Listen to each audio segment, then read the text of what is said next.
तो respiration and exchange of gases के इस नए वीडियो में आप सभी दोस्तों का फिर से एक बार तहे दिल से स्वागत है। जैसा कि हमने प्रीवियस वीडियो में जाना था हेमोग्लोबिन के पॉसिबल स्ट्रक्चर को, और हमने समझा था वो कौन से बाइंडिंग साइट्स होते हैं हेमोग्लोबिन में जहाँ पर कार्बन डाइऑक्साइड बाइंड होता है, वो कौन से बाइंडिंग साइट्स होते हैं हेमोग्लोबिन में जहाँ ऑक्सीजन जाकर बाइंड होता है। हमने जाना था कि एक मोल हेमोग्लोबिन में जो है 4 मोल ऑक्सीजन जो है बाइंड कर सकता है और 4 ही मोल जो है कार्बन डाइऑक्साइड भी बाइंड कर सकता है। तो इसी के साथ हमने समझा था 100 ml जो ब्लड होता है उसमें 15 ग्राम हेमोग्लोबिन पाया जाता है और 15 ग्राम हेमोग्लोबिन पर ग्राम 1.3 ml ऑक्सीजन के हिसाब से 20 ml ऑक्सीजन कैरी कर सकता है। यानी कि जो 100 ml ब्लड है वो 20 ml जो है ऑक्सीजन कैरी कर सकता है। तो इसी सीरीज़ को कंटिन्यू करते हुए आज के इस वीडियो में हम प्रीवियस जो भी कुछ वीडियोस बनाए गए, जो कुछ भी चीज़ें आपको सिखाई गई हैं, उन्हीं चीज़ों से संबंधित जो नीट PYQs हैं, नीट प्रीवियस ईयर क्वेश्चंस हैं, हम आपके लिए लेकर आए हैं। तो चलिए बिना किसी देरी के शुरू करते हैं आज के इस वीडियो को। तो जैसा कि आप देख पा रहे हैं कि मैंने यहाँ पर नीट PYQs लिख रखा है और सबसे पहला जो नीट PYQ है वो है नीट 2018 का, और इसमें है मैच द कॉलम। आपको मैच करना है 2 कॉलम्स को, आपको कॉलम आई और कॉलम डबल आई दिया गया है। तो रेस्पिरेटरी वॉल्यूम्स का जिक्र है और उसका जो करिस्पॉन्डिंग अमाउंट है आपको उससे मैच करना है। तो जैसा कि हमने पढ़ा था कि जो ये टाइडल वॉल्यूम होता है ये 500 ml होता है। ये नॉर्मल ब्रीथिंग के दौरान क्या हो रहा होता है, नॉर्मल ब्रीथिंग के दौरान इंसान के एयर ब्रीथ इन हो रहा होता है, ब्रीथ आउट हो रहा होता है, इनहेल और एक्सहेल कर रहा होता है एक इंसान। इंस्पिरेटरी रिजर्व वॉल्यूम जब वो फोर्सफुली इंस्पायर करता है तो नॉर्मल ब्रीथिंग के दौरान जितना एयर एंटर होना चाहिए यानी कि टाइडल वॉल्यूम 500 ml, उसके अलावा प्लस कितना एक्स्ट्रा एयर एंटर हुआ उसी को इंस्पिरेटरी रिजर्व वॉल्यूम कहा गया था, जो कि कितना होता है 2500 से 3000 ml के आसपास होता है। इसी तरह से एक्सपिरेटरी रिजर्व वॉल्यूम है, यानी कि जब एक इंसान गहराई से सांस फोर्सफुली जब छोड़ता है तो वो नॉर्मली उसे कितना, नॉर्मल ब्रीथिंग के दौरान वो कितना एक्सहेल कर रहा होता है, एक्सपायर कर रहा होता है। टाइडल वॉल्यूम 500 ml एक्सपायर कर रहा होता है, ब्रीथ आउट कर रहा होता है। लेकिन जब वो फोर्सफुली एक्सपायर करेगा तो प्लस 1000 से 1100 ml एक्स्ट्रा क्या कर पा रहा होता है, एक्सपायर कर पा रहा होता है, एक्सहेल कर पा रहा होता है। तो एक्सपिरेटरी रिजर्व वॉल्यूम को भी हमने जाना था। ऐसे ही आया रेजिडुअल वॉल्यूम, जो कि थोड़ा सा ज़्यादा होता है। किससे ज़्यादा होता है, आपके एक्सपिरेटरी रिजर्व वॉल्यूम से।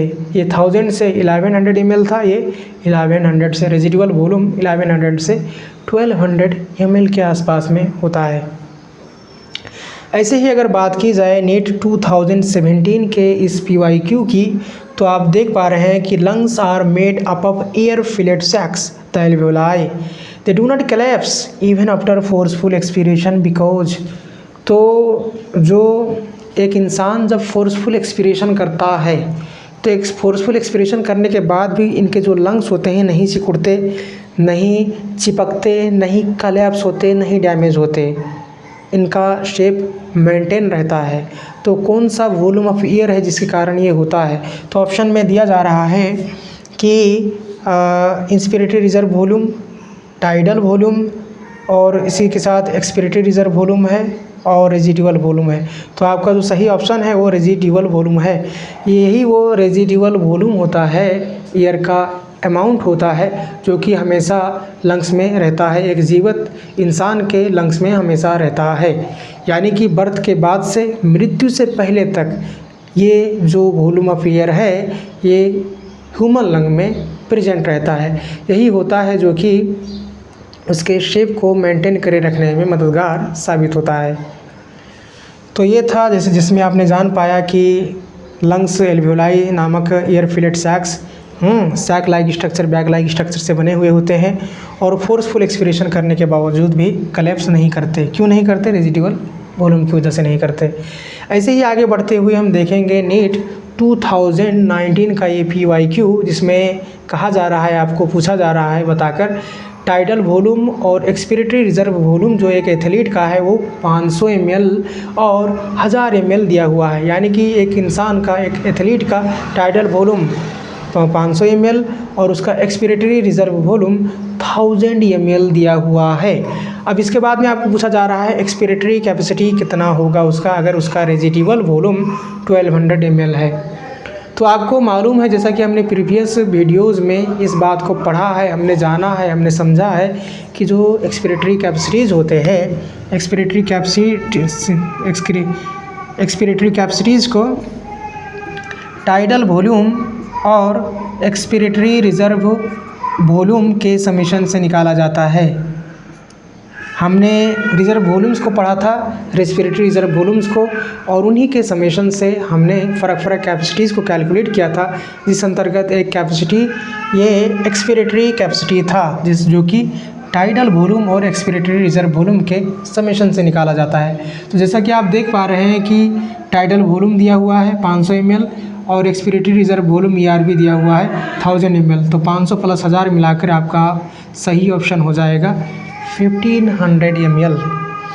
इसी तरह से आगे बढ़ते हुए अगर देखा जाए नीट UG 2013 का ये सवाल, तो आप देख पा रहे हैं, इसमें कहा जा रहा है figure shows schematic plan of blood circulation in humans with levels A to D, identify the levels and give its function. आपको एक फिगर दिया गया है जिसमें ह्यूमन सर्कुलेशन को दिखाया गया है। देख पा रहे हैं ब्लड किस तरह से सर्कुलेट हो रहा है। तो ह्यूमन सर्कुलेशन को दिखाया गया है और फ़र्क पार्ट्स को लेबल किया गया है A से लेकर D तक। तो आपको बताना है कि सही लेबल कौन सा है और उसका फंक्शन क्या है। तो इसमें 3 से 4 जो है ऑप्शन दिया हुआ था। जगह की कमी की वजह से मैंने सिर्फ एक ऑप्शन लिख रखा है और जो कि करेक्ट ऑप्शन भी है। तो जैसा कि आप देख पा रहे हैं, ये जो C है, ये C क्या है, वेना कावा है। और वेना कावा का काम क्या होता है, जैसा कि हमने प्रीवियस वीडियो में जाना था कि वेना कावा सिस्टमिक वेन से ब्लड लेता है और राइट एट्रियम में दे देता है। और सिस्टमिक वेन्स क्या करते हैं, शरीर भर से डीऑक्सीजनेटेड ब्लड को कलेक्ट कर लाते हैं। तो वेना कावा क्या करता है, शरीर भर के ब्लड को from body parts to right atrium में उसे पावर कर देता है। और पार्शियल प्रेशर कितना होता है कार्बन डाइऑक्साइड का, इसमें 45 mmHg होता है।